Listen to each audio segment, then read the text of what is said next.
بسم اللہ الرحمن الرحیم۔ آج میں آپ کے ساتھ قرآن مجید کے 24ویں سپارے کا خلاصہ شیئر کر رہا ہوں۔ اللہ تعالیٰ مجھے اور آپ کو قرآن مجید پڑھنے، سمجھنے اور اس پر عمل کرنے کی توفیق عطا فرمائے۔ اس پارہ میں سورۃ زمر کی بقیہ آیات، سورہ مومن مکمل اور سورہ قوم سجدہ کا بیشتر حصہ ہے۔ ابتدا میں فرمایا گیا کہ اللہ تعالیٰ سے جھوٹ منسوب کرنے والے اور سچ کی تکذیب کرنے والے سے زیادہ ظالم کون ہو سکتا ہے؟ ایسے لوگوں کا ٹھکانہ جہنم ہے، البتہ جو سچے ہیں اور سچ کا اعتراف کرتے ہیں ان کو رب کے پاس من پسند نعمتیں ملیں گی۔ اللہ اپنے بندے کے لیے کافی ہے، اس کے سوا کسی سے ڈرنے کی ضرورت نہیں۔ فرمایا کہ ہم نے یہ کتاب حق کے ساتھ نازل فرمائی، جو اس سے ہدایت پائے گا اس کا فائدہ اسی کو ہوگا، اور جو گمراہ ہوگا اس کا وبال بھی اسی پر ہوگا۔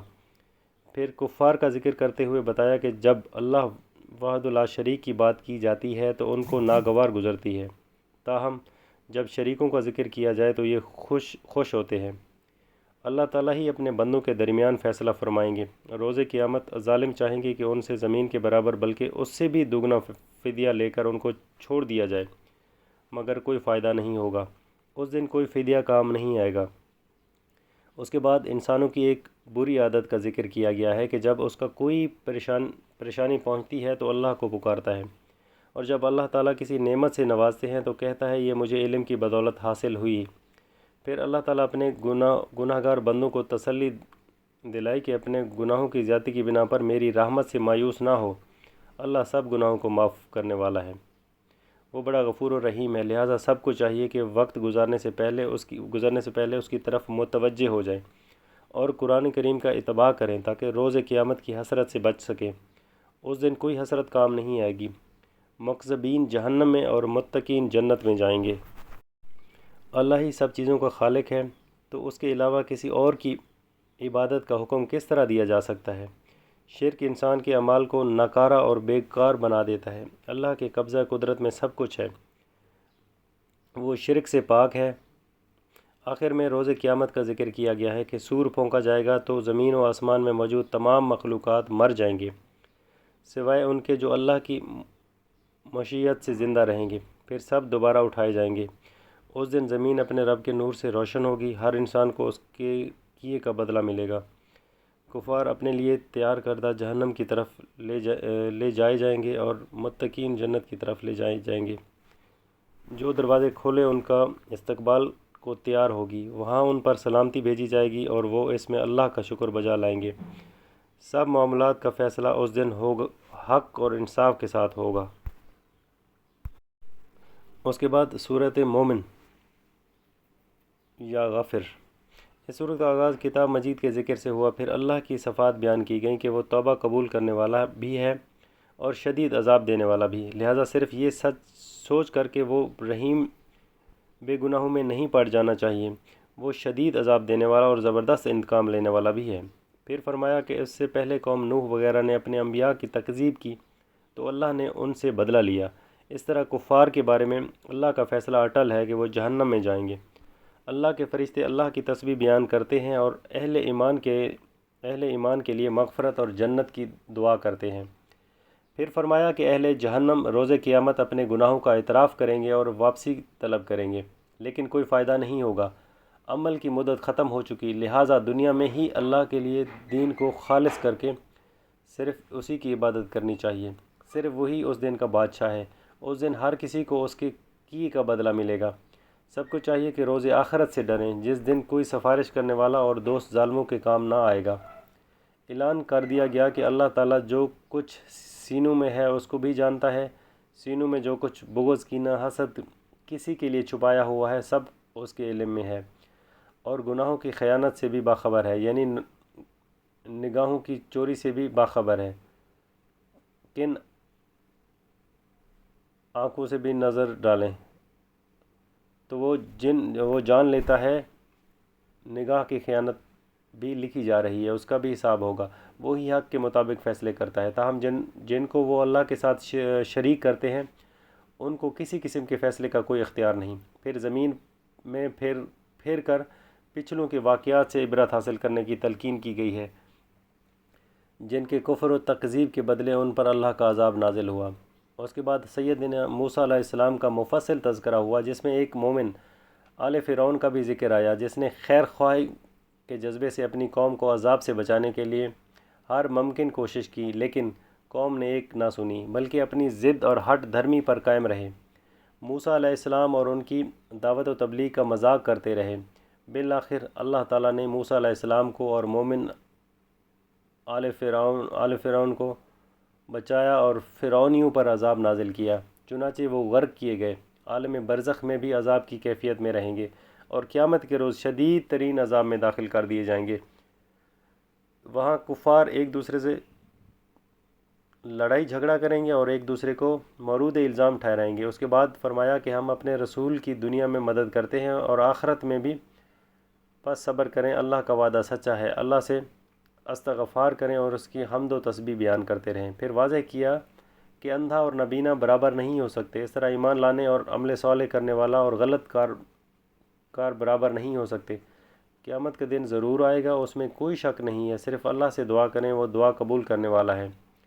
جو اس کی عبادت سے تکبر کرتے ہیں وہ ذلیل ہو کر جہنم میں داخل ہوں گے۔ پھر اللہ کی بعض نعمتیں زمین آسمان رزق ذکر کر کے اس کی عبادت کی دعوت دی گئی ہے۔ نبی کو حکم دیا کہ کفار پر واضح کر دیں کہ میں اللہ کے سوا کسی کی عبادت نہیں کروں گا، مجھے حکم دیا گیا ہے کہ رب العالمین کا فرما بردار بن جاؤں۔ پھر فرمایا کہ اس نے تمہیں مختلف مراحل سے گزار کر پیدا کیا ہے، اس کے لیے دوبارہ زندہ کرنا کچھ مشکل نہیں۔ وہ جس کام کا ارادہ کرے اس کو کن کے ذریعے لمحہ بھر میں کر دیتا ہے۔ اس کے بعد واضح کیا کہ جو اللہ کی آیات میں ناحق جھگڑا کرتے ہیں، کتاب کی اور ہمارے رسولوں کی تکذیب کرتے ہیں، ان کی گردنوں میں جلد توق ڈالے جائیں گے اور وہ گھسیٹ کر آگ میں پھینک دیے جائیں گے۔ پھر ان سے ان کے شرکاء کی بابت پوچھا جائے گا اور کہا جائے گا کہ یہ تمہارے ان اعمال کا صلہ ہے جو تم زمین میں ناحق کرتے تھے، اب تمہارا ٹھکانہ جہنم ہے۔ پھر نبی کو صبر کی تلقین کے ساتھ ہی بتایا کہ ہم نے آپ سے پہلے بھی بہت سے رسول بھیجے، کچھ کے واقعات آپ کو سنائے، کچھ کے نہیں سنائے۔ پھر اللہ کی نعمت انعام کا ذکر کیا، تم اس سے فائدہ اٹھاتے ہو، اس میں بھی اللہ کی نشانی ہے، لیکن تم انکار کرتے ہو۔ اس کے بعد دوبارہ پچھلوں کے واقعات سے نصیحت حاصل کرنے کا حکم ہوا۔ آخر میں واضح کیا کہ عذاب کے آنے کے بعد ایمان لانا فائدہ مند نہیں ہوتا، اس وقت کفار کے لیے صرف خسارہ ہوتا ہے، اس لیے بہتر ہے کہ پہلے سے ایمان کے ساتھ آخرت کی تیاری کی جائے۔ سورہ حامیم سجدہ۔ اس صورت کا آغاز بھی قرآن کے ذکر سے ہوا۔ فرمایا اس کی آیات واضح کر دی گئی ہیں، لیکن اکثر لوگ اس سے منہ موڑتے ہیں۔ قرآن سے اعتراض کرنے میں صرف اس کا انکار ہی نہیں آتا، بلکہ اس پر عمل نہ کرنا اور اس کا علم حاصل کرنے کی جستجو نہ کرنا بھی شامل ہے۔ نبی کریم صلی اللہ علیہ وآلہ وسلم کو حکم دیا کہ آپ کہیں کہ میں بندہ بشر ہوں، میرے اوپر وحی آتی ہے کہ ایک اللہ کی عبادت کرو۔ مشرکین جو آخرت کا انکار کرتے ہیں اور زکوٰۃ نہیں دیتے، ان کے لیے ہلاکت ہے۔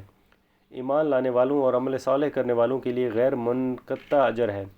پھر کفار کو ملامت کی گئی کہ کیا تم اس رب کا کفر کرتے ہو جس نے زمین و آسمان پیدا کیے اور ان میں تمہارے نفع و ضرورت کا سامان مہیا کیا۔ نبی سے فرمایا کہ اگر یہ اب بھی اعتراض کریں تو ان کو عاد و ثمود جیسے عذاب سے ڈرائیے، جو رسولوں کی تکذیب کی پاداش میں سخت عذاب میں مبتلا ہوئے اور ہلاک کر دیے گئے۔ متقین کو اس عذابوں سے بچا لیا گیا۔ پھر فرمایا کہ روز قیامت انسانوں کے خلاف ان کے اعضاء، کان، آنکھیں، جلد گواہی دیں گے اور جو کچھ وہ دنیا میں کرتے تھے سب کچھ کھول کر بیان کر دیں گے۔ اس کے بعد کفار کے بارے میں بتایا کہ یہ قرآن سننے سے لوگوں کو منع کرتے ہیں تاکہ ان پر اثر نہ کر جائے، ان کو اس کا بدلہ روز قیامت ضرور ملے گا۔ پھر اہل ایمان کا ذکر آیا کہ جو اللہ پر ایمان لاتے ہیں اور استقامت دکھاتے ہیں، فرشتے ان کے دنیا و آخرت میں دوست ہوں گے، ان کو جنت کی خوشخبری دیں گے جہاں وہ سب ہوگا جو وہ چاہیں گے، یہ ان کے لیے اللہ غفور الرحیم کی طرف سے مہمان نوازی ہوگی۔ ثابت ہوا کہ صرف مسلمان ہونا کافی نہیں بلکہ اس پر استقامت دکھانا ہی اصل چیز ہے۔ فرمایا کہ اس سے اچھی بات کس کی ہوگی جو لوگوں کو اللہ کی طرف بلائے، نیک عمل کرے اور کہے کہ میں مسلمان ہوں۔ ساتھ ہی یہ حکم ہوا کہ برائی کا بدلہ اچھائی سے دے، اس سے دشمن دوست بن جائیں گے۔ البتہ یہ کام کرنا بہت مشکل ہے، اس کے لیے صبر درکار ہے اور یہ بڑے نصیب والے کر سکتے ہیں۔ ساتھ ہی حکم دیا کہ شیطان سے پناہ مانگتے رہیں تاکہ ثابت قدم رہیں۔ اس کے بعد اللہ کی بعض نشانیوں کا ذکر کیا کہ سورج چاند سب اللہ کی نشانیاں ہیں، ان کی عبادت نہ کرو بلکہ جس اللہ نے انہیں پیدا کیا اس کی عبادت کرو۔ اس طرح مردہ زمین کا پیدا ہونا بھی اللہ کی نشانی ہے، جس نے اس کو دوبارہ زندہ کیا وہی مردہ انسانوں کو بھی زندہ کرے گا۔ آخر میں قرآن کا ذکر کیا کہ یہ زبردست کتاب ہے جس میں باطل کا کوئی شائبہ نہیں اللہ نے نازل کی ہے، جو حکیم و حمید ہے، فصیح مبین عربی زبان میں ہے، تاکہ مخاطبین کے لیے کوئی عذر باقی نہ رہے۔ مومنوں کے لیے باعث ہدایت و شفا ہے۔ اس سے پہلے موسیٰ علیہ السلام کو بھی کتاب دی گئی تھی جس میں اختلاف کیا گیا۔ نیک و بد عمل کرنے والوں کو ان کے اعمال کے برابر بدلہ دیا جائے گا، بے شک اللہ ظالم نہیں۔ دعا ہے کہ اللہ تعالیٰ مجھے اور آپ کو قرآن مجید پڑھنے، سمجھنے اور اس پر عمل کرنے کی توفیق عطا فرمائے، آمین۔